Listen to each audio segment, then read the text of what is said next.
About 15 years ago, I worked in a restaurant that was inside of a house. The house was about 100 years old, maybe a little bit more. It had been built originally for the first mayor of that town, small city.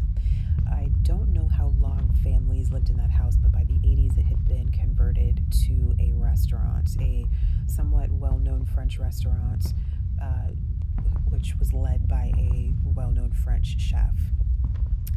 It sat vacant for a while after the restaurant closed and was purchased by the owners that I ended up working for in early 2008. And by the end of 2008, we opened the restaurant, and I worked there pretty much from the day it opened. When it had been converted to the first restaurant, about a third of the house had been converted to a restaurant kitchen, but the rest of the house was still very much a house. So you walked in the front door, you entered into a foyer, there was a hostess podium, there were benches and chairs for people to sit and wait for their table or to have a cocktail or an appetizer. You would walk through a giant entryway and then into a very large dining room. I think it had originally been a formal living room. The bar was on the far end of that dining room. It shared a wall with the kitchen. There was a staircase with a landing, and then around the staircase there was a somewhat smaller dining room. The second floor featured the restrooms and two rooms that previously had been bedrooms, but they were converted to private dining rooms. So I was the bartender. I was there most nights. I closed almost every night. And so I was often there by myself for anywhere from, an hour and a half to 2 hours. There was a lot of side work, stocking to do, prep, and a lot of glassware to polish. So I would just be in there by myself, occasionally listening to music, but mostly just being quiet and just zoning out. And there would be nights where I would be in there in the bar, polishing glassware, doing my side work, and I could hear in the other dining room what sounded like standard restaurant noise, like the noise you hear when you walk into a restaurant. Voices, people chatting, cutlery hitting plates, ice in glasses, just like regular restaurant noise. And I knew nobody was in there. I knew I was the only person there, and I knew that if there was anyone in there, it wouldn't be enough for there wouldn't be enough people to make that type of noise, right? And so I would go check, and of course, as I got down the hall, around the staircase, and into the room, the noise would stop. And it wasn't scary, but it was just weird. And I would bring it up to the owner, and she would say, oh, you're probably just hearing this, or you're probably just hearing this, or at one point she thought I needed to get my hearing checked, And then there were other nights where I would hear what sounded like kitchen noises. And if you've ever worked in a restaurant, you know what I'm talking about. Just the standard, pots hitting the stove, the clicking sound that a gas stove makes when you're turning it on, water running, dishes clanging, utensils, people talking, the cooks. I could hear low male voices talking. And again, I knew nobody was in there. And I would be behind the bar most of the time doing that closing side work, and so the bar shared the wall with the kitchen, so it was even clearer. The kitchen door was right there, and I would still go in there and look, of course, and I'm I know what I'm hearing, but there's nobody there. And again, it wasn't scary, it was just this is weird. So the stairs to go to the second floor in the private dining rooms, you would go about 5 or 6 stairs. There was a small landing, and then the stairs would turn 5 or 6 more, and you'd be at the top. And as you got closer to the landing up those first stairs, the temperature would start to change. It would start to get chilly, and by the time you got up to the second floor, it was outright cold. And it wasn't just the temperature change. There was a heaviness in the air, the closer you got to the top, to the second floor, the heavier it became. It was a real uneasy feeling. And it wasn't just me that felt this, it was everyone. Other staff, other guests, right? At first, when we first opened in that first month or two, the owners just kept trying to figure out if like the heating was broken. I mean, again, it was a large old house, so they were like, it's just the heat, it's this and this and this. And eventually there was just no other answers. It was that something was going on. Nobody wanted to go to the bathroom because it was up there. And if I hadn't gone to the bathroom before everybody left, I would be holding it because there was no way I was going to the bathroom in that building by myself. One day I was working a double and I had about 3 or 4 hours between my shifts. And I was taking college classes at the time, so I thought I would just go up to one of those private dining rooms and study. This was the middle of the day, broad daylight, like 2, 3 in the afternoon. I take all my stuff up there, I go sit down, and I only made it in one of those rooms for like 30, 45 minutes. It was so uncomfortable. It was just oppressive. The air was oppressive up there. It was just, I was very uneasy. People would, like large parties, would make reservations. They would dine up there once or twice, and then they would ask to be seated in the dining room. And we didn't have room for large parties in the dining room downstairs.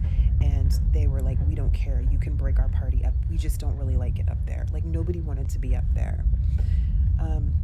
So one night, I was there by myself, and we had recently gotten a television for the bar. So I was standing with my back to the bar, and I was looking up at watching the television with the sound kind of low while I was polishing glassware.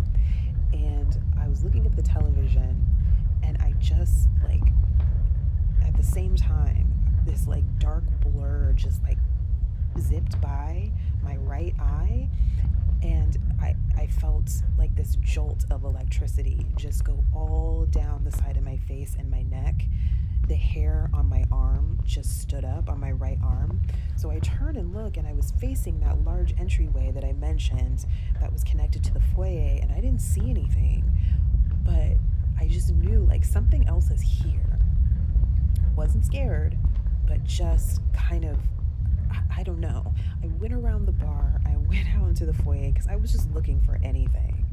And at this point, I know, like, it's not another human being, but something is in this building with me.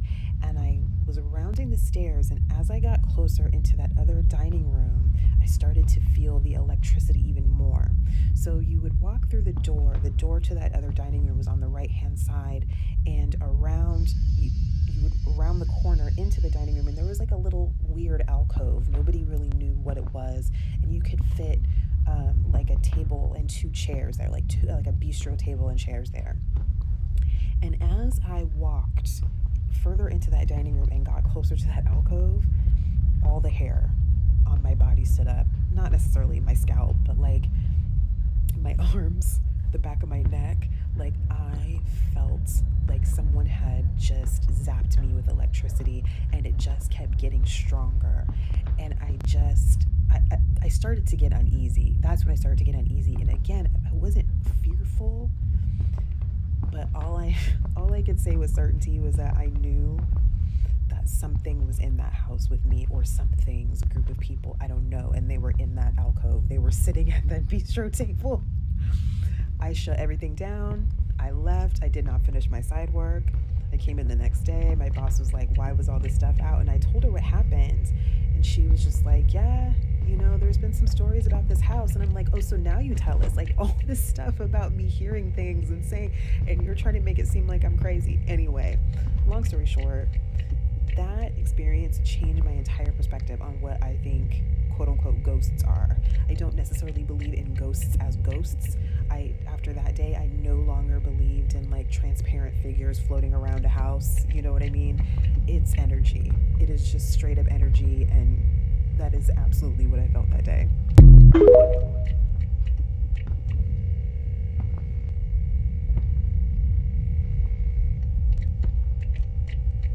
I'd like to preface by saying I don't want to believe in an afterlife. So I find it very difficult to believe in ghosts. I am open to all theories, and one of them being that we were all insane. But the more time that passes, the more unsure I am about that. I see mimic stories, and it reminds me a lot of what my family experienced for about 5 years, living in a house out in the boonies. And I'm not really sure how to start this, but this is the thing that I believe lived with us. My brother drew this after he saw something, and that timestamp is from 2020, the night he sent it to me, and the night he, who's very unemotional, called me crying because he didn't think my parents would believe him, and they don't. But I'll tell you, every time I see that, I get a pit in my stomach, and I think that is what lived with us. So I'll tell the story, and we'll see how it goes. So, when I was a teenager, we moved into a house that was on the very edge of this big farmland property that had been split into different housing. We had about 1.25 acres of land, just a big grass field, the house in the center, and we were positioned on these dirt crossroads. And the house was jarringly large for the cost. And it was relatively newly built. There was only one family that had lived there before us. And there was so much activity, I don't know how to fit it into this time, so maybe I can make a part 2 if anyone's interested. But my mom had just had a baby. That's what prompted the move. And my brother, who is 2 years younger than me, we were the only kids living there, essentially. And the first day that we moved in, house was completely empty. There was no Wi-Fi or anything. My brother and I were unpacking boxes, and my parents were outside. And he and I heard laughter just echo through the house, and it sounded almost like horror movie stock laughter, like a little girl giggling, and these footsteps upstairs. And at the time, it freaked us out, but my parents wrote us off. They were very skeptical. So we went on. Summer break had just started. Again, we had a new baby. My mother was a teacher, so she had summers off, and the three of us, my brother and my mother and I, were downstairs watching a movie, broad daylight, and we hear this thump upstairs and footsteps. So we pause the movie and we go upstairs, and upstairs there was this really horrible, ugly, dark blue carpet, just the whole expanse. We go into the nursery, and my baby brother was 7 months old. He couldn't walk.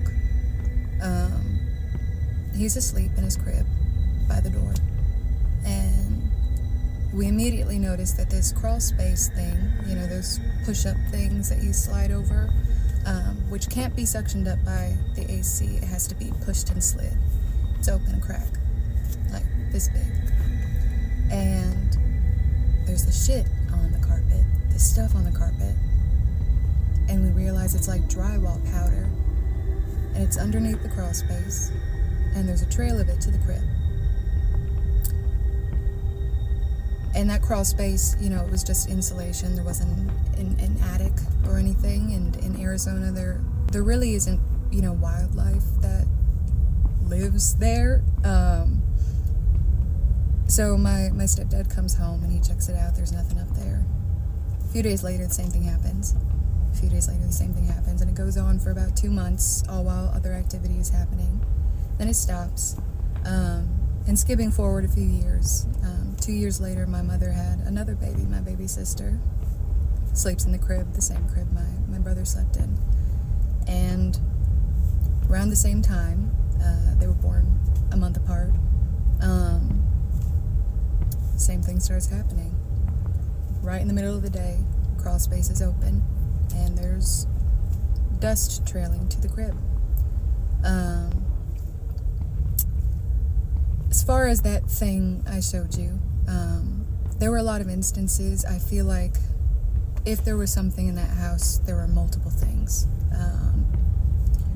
My brother and I slept at the very end of this very long, dark hallway. Sunlight never came to that side of the house, and it just had an eerie feeling. You know, people would come over and comment on it, you know, friends of mine.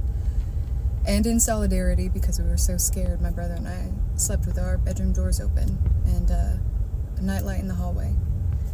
And very shortly after moving in, I was sleeping in bed, and I had the blanket pulled up in horror movie fashion, and it starts slipping, so I pull it, and it starts slipping again, and I pull it, and it starts slipping again, and when I pull it, there is tension, like somebody grabbed the end of it and then let go. And a few nights later, it could have been sleep paralysis. I've never experienced that otherwise, but I was not quite yet asleep. I was falling asleep. And I hear the shuffling on the carpet, and I look down this long bedroom. My bedroom is very thin and long, and I see this woman crawling across the floor. And I didn't see her face, but I remember she had this like long stringy hair, this black hair but it looked like she was going bald, like she had patches. And she's just crawling on all fours and disappears down by my bed. And I don't know how I fell asleep. It might have been a very vivid dream, but I was just frozen there. And again, all sorts of things happened. We're pretty sure the land itself, there was something wrong with it. But my brother and I would hear whispers in the night after everyone had gone to sleep, this woman's voice calling from the stairs. And a few times it said my name, which is 3 syllables long. So it's very difficult to mistake for, you know, another kind of noise. Another time, my brother and I were home alone, and most things happened when he and I were alone. We heard this wailing from my mother's bedroom in the dark. Just this, it started kind of like humming, and then it turned into full, like, banshee wailing through the house. And we ran out, thought about calling the police, but my parents came home and there was nothing there, so we just let it go. And then again, fast forwarding a few years, I had moved out, and apparently the activity had calmed down. My brother was older by then, and again, my parents had moved out, so he was staying in the house. His high school was just a block away. It was half a mile, so he had to walk, and he had a friend staying with him. And one night, a bunch of things start happening. So they decide to leave, and suppose they're pulling out of this long dirt driveway, and it has a full view of the house. There's chain link fence all around, and he sees something in the window, apparently very clearly. There's a lamp in a downstairs room, and there's a woman standing at the window staring at him. He says he couldn't take his eyes off her, and he felt like she was telling him that if he came back, she would get him, or something like that. But he called me immediately. I was out with friends, and we aren't super close, so it was very strange of him to call me, but he was crying on the phone.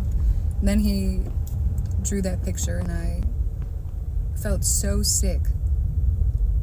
I don't know what it is about it, but it just felt very alive and real, and like it was the thing that was there. And again, other things happened, so I can make a part 2, I guess. But yeah, might have been mold poisoning, I don't know. That's it. Since moving out of that house, I don't remember any of my dreams, but while living there, I had super vivid nightmares. There was one time my mom was telling me that she had a dream that she went downstairs to make a baby bottle in the middle of the night.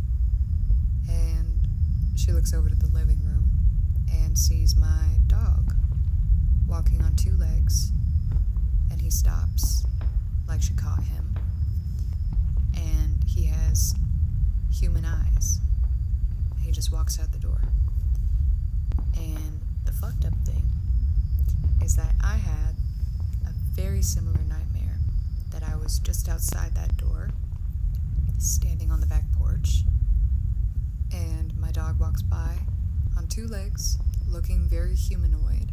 We kind of started looking at him sideways after that, but we haven't had any problems with him since. There was another time that I'm not sure if it was a dream. There were a lot of times when I questioned whether I was awake or dreaming, just because what was happening was so weird. But I was laying in bed, looking at the hallway, so I'm not sure if I was asleep yet. And my brother walks across the hall in front of my door, and he stops there. And the thing is, it took me a second to realize that what was standing there was my brother, who at the time was a teenager, but that version of him was 7 or 8 years old, even had the same buzz cut that he had around that age, and his eyes are glowing white, and he just stares at me. The weird thing is, the reason that I sometimes question if I was just going crazy is because that happened to me another time in public when I was, Junebug, when I was fully awake. I was at the park late at night, and there was a man sitting on a bench, and I thought he was homeless or something, I don't know. I was just walking past him, and something catches my eye. There's something glowing, and I look, and he's staring at nothing, and his eyes are glowing white. No color in them, just glowing. So that's happened to me twice, and I don't know what that is. I felt like I was going crazy, still kind of does, but nothing like that has happened since. So, sorry, the vibes are spooky just by chance right now. There was a weekend where my parents were out of town, so it was just my brother and I was just getting off of a really late shift, so it was nighttime. And I think my brother was at a friend's all day. He got home just before me and was already upstairs. So I go into the kitchen and I hear this scratching noise. And I'm a little bitch, so I'm not investigating by myself. I go upstairs and I get him. And we go back downstairs together. And we realize the scratching is coming from the laundry room. So he goes down there and opens the door and flips on the light. My dog is in there. He's crying. And there's blood everywhere and shit. So we freak out and we take my dog to an emergency vet. We're there for a few hours and he turned out to be fine. They said it was stress-induced. He bursted blood vessels in his butthole and then, let the red tides flow. Anyway, we take him home and we stopped for food because neither of us had eaten. And we get home, go upstairs and change, and then come back down to sit on the porch and eat because inside it smelled like shit. So we're sitting there and we're talking about how weird it is that firstly the dog was inside because he basically ran the land all day. My brother didn't remember letting him in. Also, it didn't make sense that he closed himself in the laundry room. There was a 4-inch margin between the door and the machine, so he's a big guy. I don't know how the dog would have gotten behind the door and pushed it, or the door pushed inward. I don't know how it would have happened. But I suggest somebody closed him in there. And I swear, right after I had said that, from where we're sitting on the porch, we see the living room light turn off. And the thing is, we had breaker problems all the time. the whole house would lose power and we'd have to flip them. But just that light turned off. So we're thinking, someone's in the house. But also, so we had gotten in trouble for calling the cops for nothing before. And honestly, I think we both knew that the vibes, there was a specific feeling when things started happening, when activity picked up. So we still consider that somebody might be in the house. So my brother runs to the detached garage and grabs a weapon, and we go around the back of the house where we can see all the windows.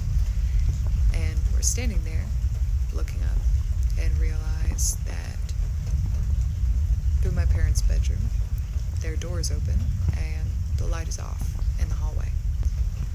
But we had just been upstairs to change, and we left the light on, and their door, which was right in front of the stairs, we couldn't have missed it.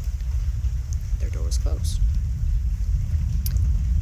So my brother runs inside, and he's screaming, trying to intimidate somebody that might be in there. And he clears every bedroom. He checked under every bed and every closet, and there was nothing there.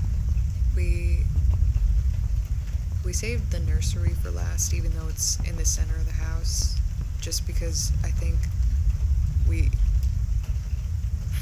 felt that there was something in there. It just always had that energy.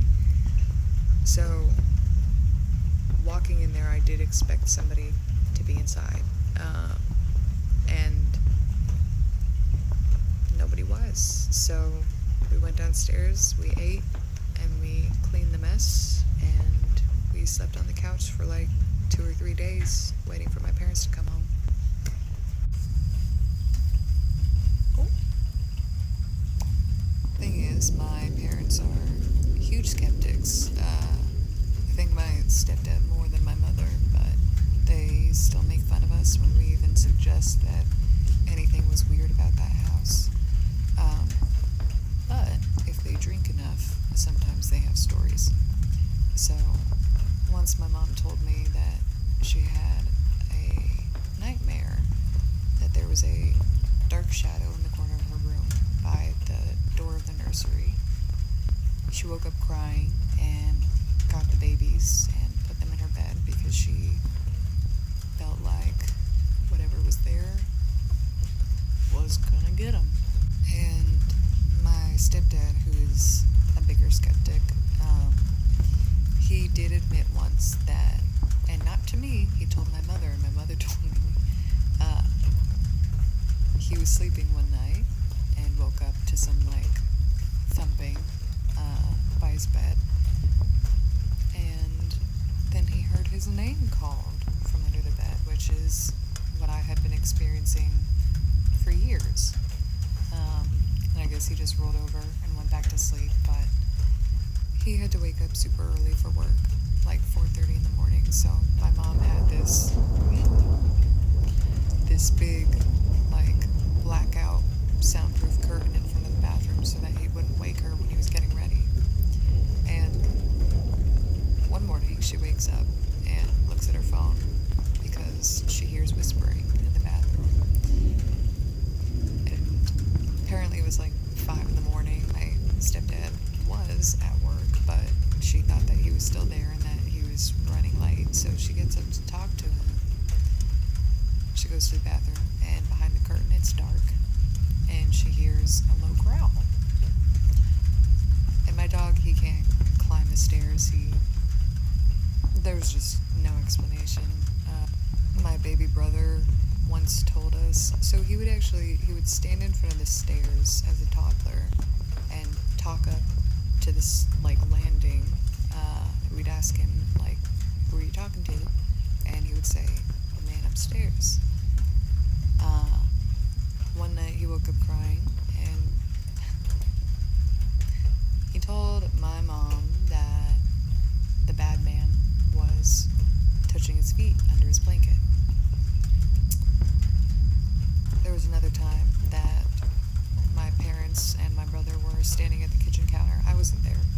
said that they saw a coffee pot slide off the counter. And obviously a lot of these things can't be explained, but I still have always kind of held on to that feeling that, maybe there's something outside of us that was fucking with us, not paranormal, I don't know, like carbon monoxide poisoning. I didn't look into it, I just, something could have been going on. But the one instance that I think gives validity to what I do know was inexplicable. I was out of the house, my brother was gone as well, and my parents were having a get-together in the backyard with some friends, and they were out there drinking with a fire, and somebody pointed up to their bedroom and asked who was up there. And everybody looks, and there's a shadow walking back and forth in the dark room. And it's adult-sized, it's not my siblings. So my stepdad goes upstairs. He doesn't turn on a light or anything. He just kind of looks around, I guess. And there's nothing there, so he goes back down. And everyone is still watching this shadow just move across the window. They just kept seeing it all night. And everyone saw that one. So I guess ghosts are real sometimes.